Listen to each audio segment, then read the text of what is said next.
On en parle souvent ici, mais beaucoup de metteurs en scène sont fascinés par l'être humain. Comme si c'était essentiel pour eux de cerner à quel point, malgré tous ses défauts,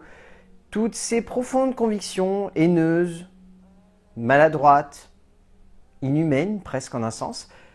l'être humain était tout simplement doué d'une immense bonté.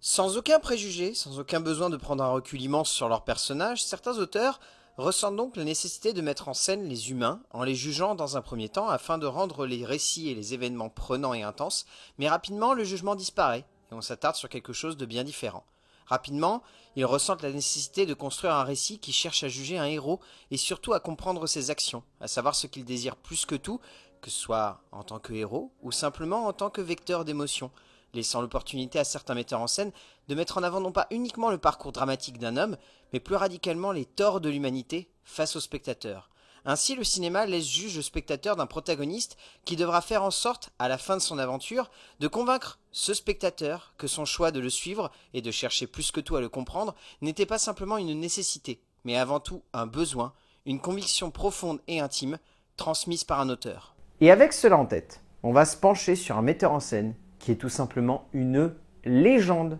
au sein du 7e art. Un cinéaste que vous connaissez tous, un metteur en scène souvent jugé, souvent condamné, longuement apprécié, profondément détesté par certains presque uniquement par ses opinions politiques, mais ce n'est pas notre but ici, même si finalement ses opinions se ressortent un peu dans son cinéma.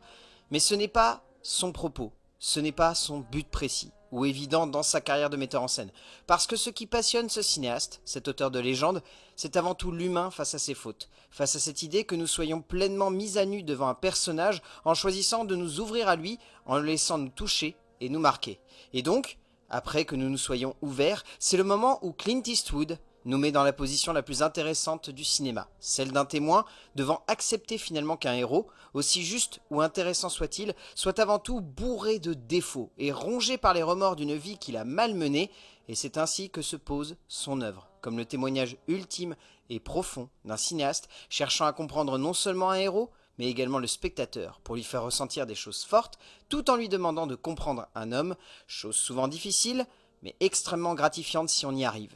Ainsi, dès son premier passage derrière la caméra, après une carrière tout de même assez emblématique dans les années 60 et 50 en tant qu'acteur,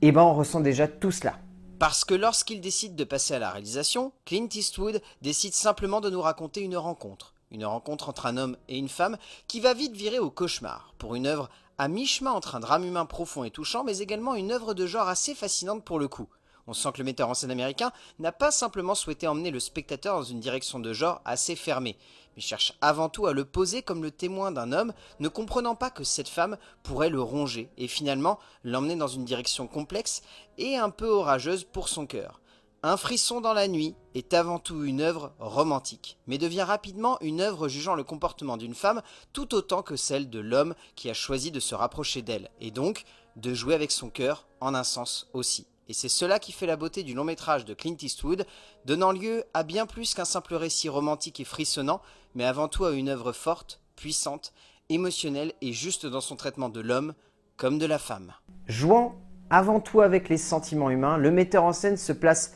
dès le début, d'ores et déjà, comme quelqu'un qui veut mettre à part sa carrière d'acteur.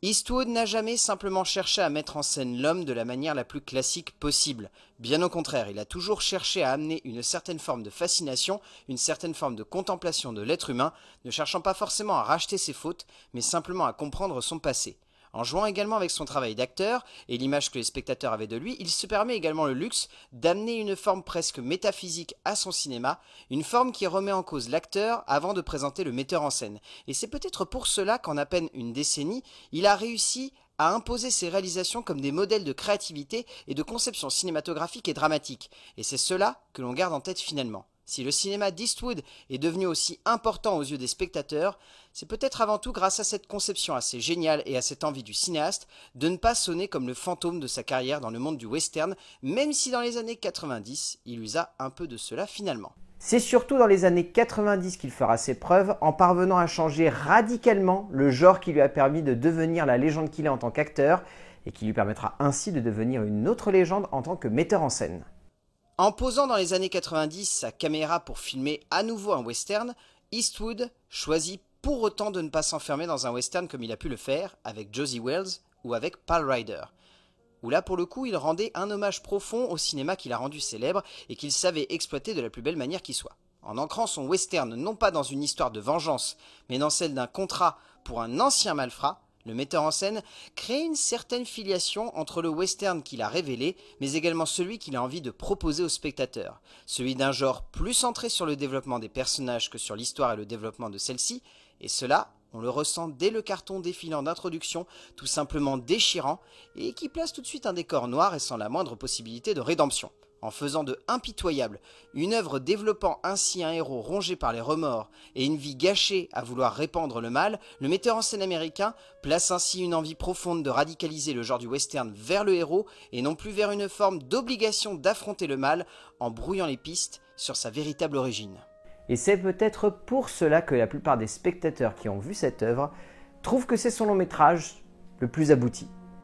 En développant ainsi un cinéma de l'émotion, que ce soit par le biais de son travail du romantisme, que ce soit par la mise en scène d'aventures humaines et épiques, le metteur en scène américain a surtout su construire un œil, une patte, une identité, un style très classique mais également très flamboyant qui fit clairement sa gloire et sa renommée et qui l'a fait encore aujourd'hui d'ailleurs. On reconnaît un de ses longs métrages de loin et avec une grande facilité. Pour Eastwood, le cinéma se doit d'être le plus efficace possible afin de mettre en avant le talent d'un acteur, pour que l'on voit finalement avant tout le personnage et que l'on comprenne l'homme qui se cache derrière, et donc que l'on s'identifie à lui et que l'on comprenne son chemin par la suite, et c'est dans cette optique qu'il choisit ses héros, pas forcément par le passé ou le jugement que l'on va porter sur eux, mais peut-être simplement par le biais de l'avis que l'on va se construire sur lui en fonction de ses actions. On constate, on ne doit pas condamner un homme, on comprend, sans avoir forcément besoin de trop s'en faire pour cet homme, on cerne et on décrit ses actions avant de savoir si elles sont justifiées ou non, chose qui le poursuivra fortement tout du long des années 2000. Le Clint Eastwood des années 2000, quant à lui, est pour moi associé à deux longs métrages. Deux longs métrages que je ne peux absolument pas du tout dissocier l'un de l'autre parce qu'ils sont pour moi les deux figures d'un metteur en scène qui voulait faire deux formes de cinéma. Au début des années 2000, Clint Eastwood a adapté l'un des romans les plus célèbres de Dennis Lehane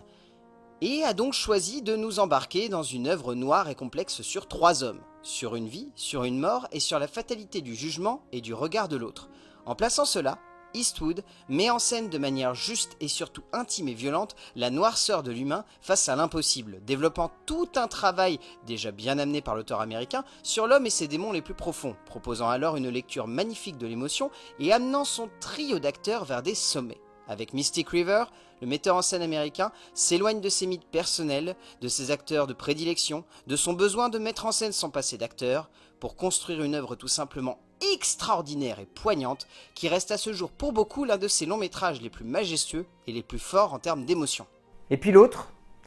je pense que vous le connaissez tous. Parce que bien au-delà d'être devenu un simple film culte, je pense que pour beaucoup c'est considéré maintenant comme un classique. Cet autre grand long métrage des années 2000, symbolisant à merveille le cinéma de Clint Eastwood d'aujourd'hui. C'est une œuvre testamentaire qui se voulait à la base être son dernier passage devant la caméra, qui fut erroné donc avec La Mule l'année dernière, mais donc, en 2008, Clint Eastwood choisissait de raccrocher les armes et c'est littéralement ce qu'il mit en scène, en développant presque un personnage synthèse de son cinéma, en même temps qu'une autocritique de la mentalité de son côté politique. Il semble indéniable que le metteur en scène ait fait de ce passage de flambeau entre un vieux ronchon raciste et un jeune asiatique habitant l'un à côté de l'autre, une vraie œuvre humaine et émotionnelle. Si Gran Torino est avant tout un chef-d'œuvre, c'est parce qu'il parle d'un homme que l'on juge rapidement en tant que spectateur, mais que l'on aime tout aussi rapidement, apportant une vraie tendresse et une émotion certaine à chacune de ces images et laissant l'opportunité en plus à Eastwood de s'offrir l'un de ses plus beaux rôles de cinéma. Chef-d'œuvre synthétique qui laissait présager d'une future carrière plus ou moins floue,